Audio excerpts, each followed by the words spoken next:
Olá, queridos amigos, que a paz de Jesus, o espírito crítico de Kardec e a sabedoria dos dois permaneçam com a gente agora e sempre. É sempre uma alegria estarmos juntos aqui nesse programa de explanação evangélica da Seara Bendita. E hoje nós vamos tratar de um assunto bastante interessante que serve muito para a nossa vida prática, para o nosso dia a dia. Nós vamos falar sobre obras. E vamos falar sobre obras inspiradas na palavra do apóstolo Paulo, que numa das suas cartas, a carta que ele escreveu a Efésios, no capítulo 2, versículo 10, ele diz o seguinte: pois somos criaturas de Deus, criados em Cristo Jesus, para as boas obras que Deus já antes preparara para que nela andássemos. A doutrina espírita amplia bastante o entendimento desta passagem de Paulo, mostrando que cada gesto que nós podemos fazer se torna uma obra no bem quando esse gesto é praticado com bastante amor. Nós já ouvimos várias vezes a expressão a fé sem obras é morta, mas nem sempre nós paramos para fazer uma análise mais aprofundada do que isso quer dizer. A gente sabe que não basta crer, a gente sabe também que é necessário que a gente haja naquilo que nós acreditamos. As boas obras são a expressão viva da caridade e do amor em movimento. Vamos refletir um pouco sobre isso. No livro Palavras de Vida Eterna, Emmanuel, no capítulo 49, que fala sobre caridade e riqueza, ele traz uma reflexão bastante interessante para a gente sobre a questão dos bens materiais na consecução das nossas obras. Ele diz que a riqueza material é um recurso temporário e que pode e deve ser usado para o bem.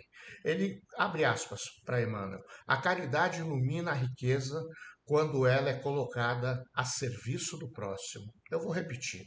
A caridade ilumina a riqueza quando ela é colocada a serviço do próximo. O que a gente pode concluir daí é que mesmo quem possui pouco pode repartir do pouco que tem. Vamos lembrar também ali da parábola do óculo da viúva, em que ela, com pouquíssimo dinheiro, consegue ajudar o próximo, e isso perante Deus passa a ter uma importância muito grande daquele que só dá do que lhe sobra. Né? Então é muita responsabilidade que nós temos naquilo que nós podemos fazer. Mas Emmanuel continua, ele diz que quem possui muito, aí sim tem uma responsabilidade maior. Vamos refletir sobre isso. O que a gente pode fazer, o que a gente tem feito. É lógico que Emmanuel está tratando aqui de riqueza material, mas nem tudo se reflete à riqueza material. É só para a gente ver que, apesar de todas as dificuldades que nós todos encontramos no nosso dia a dia, nós podemos sempre olhar para o lado e perceber que tem alguém próximo de nós que também precisa de um pouco de atenção, que também precisa de um pouco de carinho, às vezes apenas uma escuta, às vezes apenas um ombro amigo, para que a pessoa possa desabafar. No capítulo 8 do livro Fonte Viva, também do Emmanuel, ele fala sobre os obreiros atentos. Então ele diz o seguinte, que vigilância e reforço constante são indispensáveis no trabalho do bem. Vou abrir aspas para Emmanuel novamente. Aspas.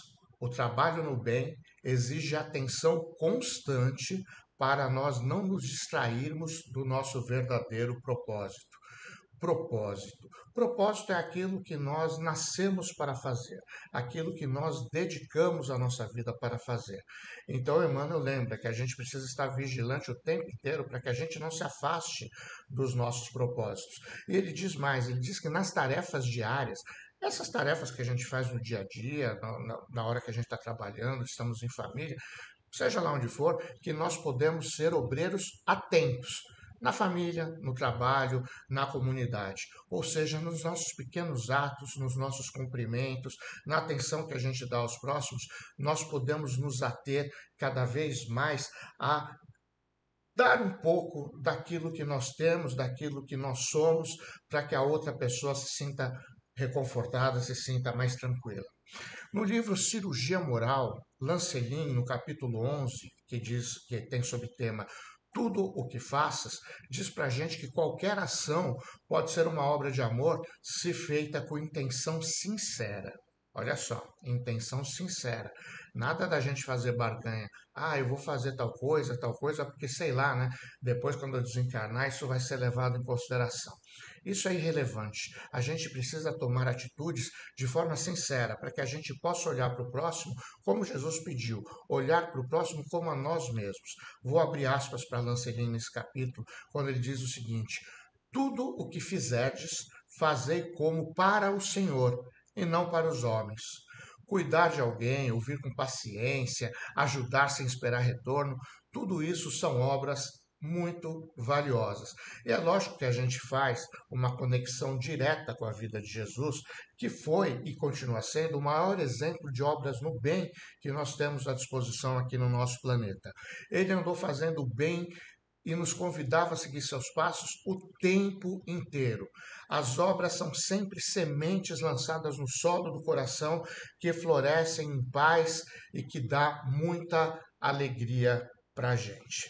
Então nós podemos pensar que não basta a gente saber que as coisas acontecem dentro de uma lei divina.